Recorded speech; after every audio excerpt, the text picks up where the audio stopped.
Hello, my name's Barry, and I'm a technical account manager here at the AWS office in Dallas. Today, I'm going to show you how to restrict an Amazon Simple Storage Service bucket using an S3 bucket policy that denies all requests unless those requests meet a specific criteria. Let's get started. In this scenario, let's consider a bucket policy where the requester's access must come from an authorized Amazon Virtual Private Cloud endpoint to access bucket objects.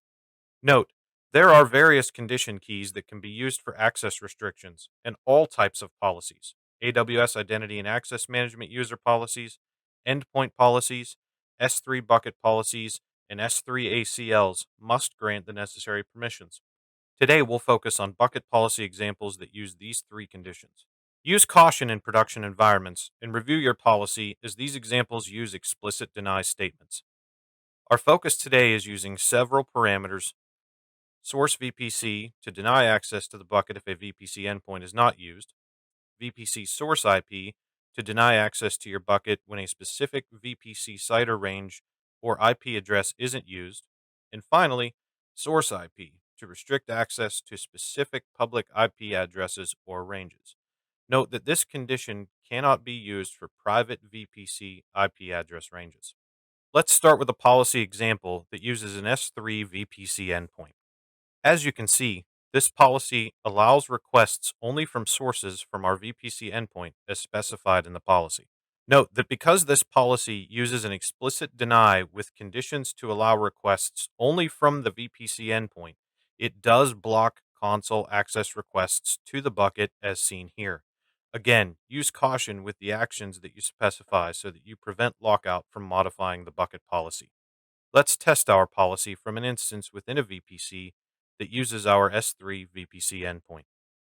As you can see, requests that come from our VPC endpoint are successful because this VPC's route table uses a VPC endpoint. Another use case occurs when multiple endpoints might be configured in the same VPC. By specifying policy that allows the VPC ID rather than the VPC endpoint ID, you can manage access for all S3 VPC endpoints. As you can see, we've modified our policy to use AWS Source VPC, and we've specified our VPC ID. Let's test our policy modification.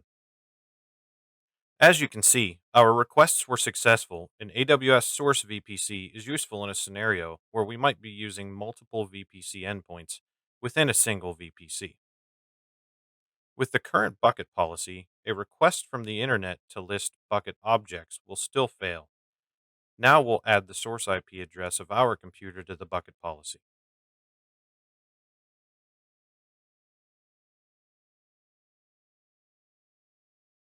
Now that we've added the IP address, making the console requests, we can navigate back to the Objects tab in the S3 console. We can see that our policy allows objects to be listed.